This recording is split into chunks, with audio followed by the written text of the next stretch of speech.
What's up guys, Mr. Lusted here for everything you need to know about the second set work, which is Africa by Toto. So the idea behind this is have a look through this Dr. Smith analysis and then put each of those Dr. Smith elements, so dynamics, rhythm, structure, etc., on a flashcard. Then you have it quickly to look back and revise. So looking at this is mostly where I got the information from. There's loads of stuff on the Educast website.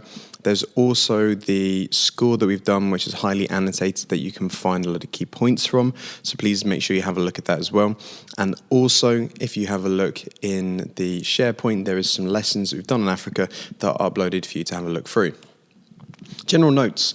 First of all, it was recorded in 1981, released the following year in 1982. I know that was a question on a mock a couple of years ago, so it might come up.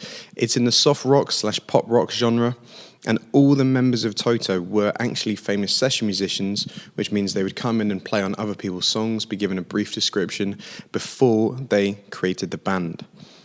2 caution credits for every spelling mistake you find. The best way I think of looking at this is to analyze it using the things we've been comfortable using and we've used a lot, which is the Dr. Smith layout. So first thing, the dynamics. Quite easy to remember on this one actually. Most of the song is mezzo forte, meaning medium loud, whilst the choruses are going up to a higher level of dynamics, which is forte. There is a fade out at the end of the piece, which, you know, typical of that 1980s period because it was released in that zone.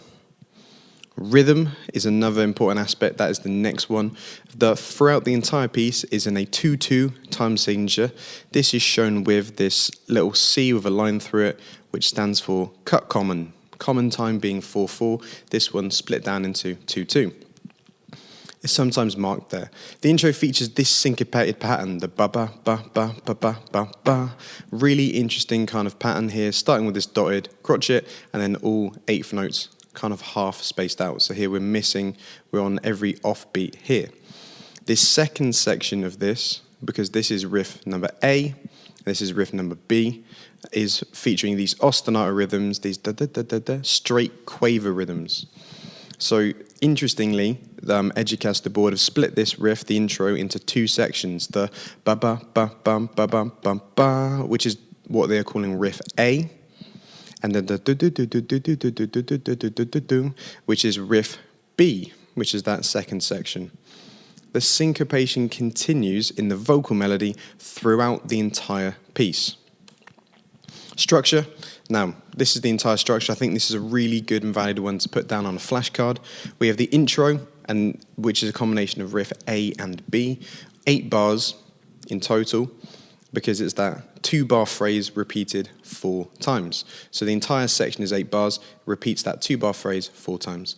Verse 1, really interesting because there's some strange bar groupings, is 35 bars, and the first line of it is, I hear the drums echoing tonight.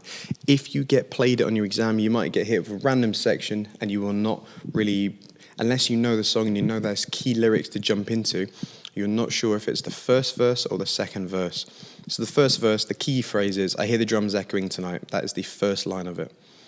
Chorus number 1 has 18 bars. Again, a little bit more back to normal. However, we typically work in groups of 8 bars as a phrase. This is a group of 8 bars, but then it has the riff A and riff B put at the end of it, therefore making it what would be 16 bars, making it into 18. We then have the link, which is the riff A and B, and then the verse 2 that comes in with this line, the wild dogs cry out in the night. That's how you know you're home in verse 2. Verse 2 is shorter than verse 1 because it does not have 1 vocal phrase repetition. So it has 9 bars less than verse 1. Then we go into chorus, then we go instrumental, chorus, and outro. A very typical pop song structure with the standard intro and outro and instrumental breaks that we'd expect. The interesting part is we've got strange bar groupings, and typically the music is in 8, or music in general tends to be in 8 or 4 bar groupings, but this one here they've used 9 bar phrases.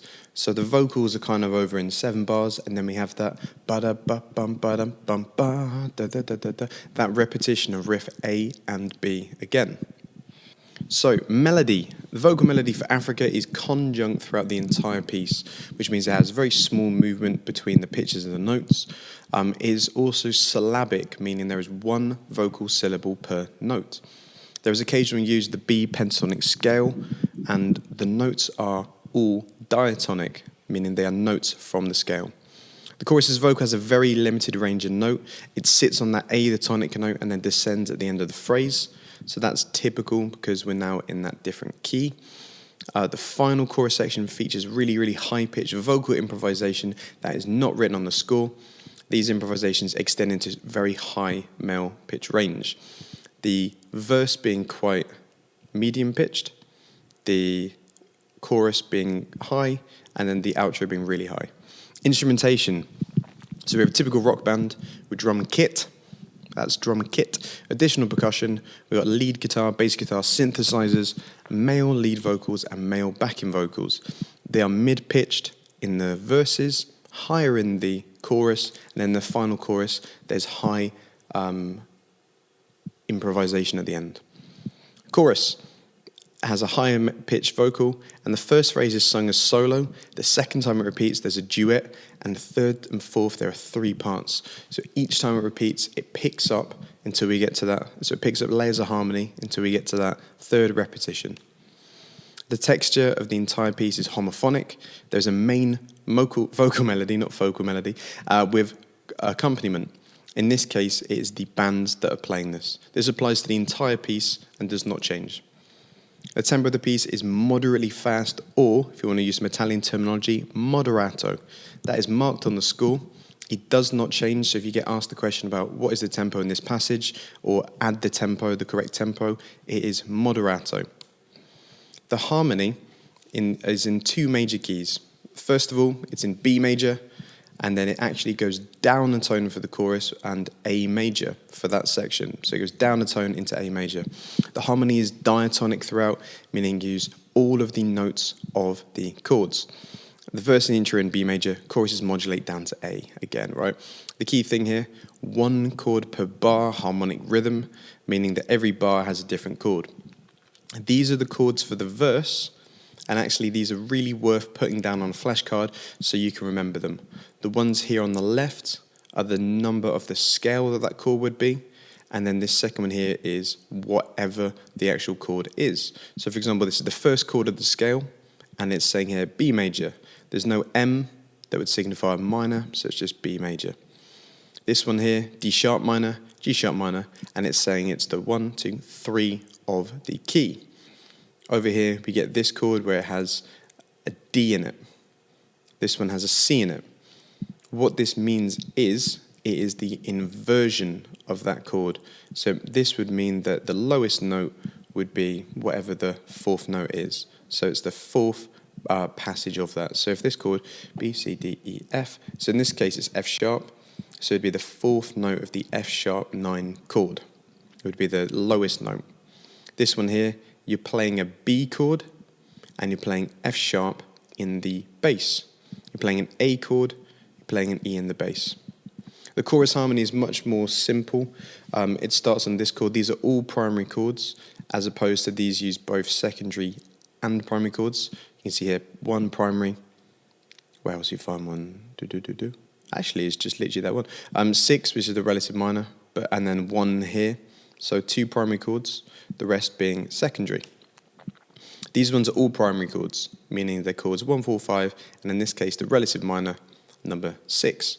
They're in the key of A major. So here we got F sharp minor, D major, A major, E major. Again, put this on flashcards and remember those in case you get asked to write a question on it. There are less chords. They are also much more common. This allows the chorus to be catchier and allows the vocal a bit more range to use some more simplistic notes and stand in your head a little bit more. It ends on this chord, which is the chord E.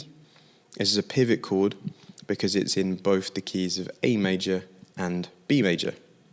Thank you very much for watching everything you need to know about Africa, and watch this through, put down notes and revision cards, and best of luck.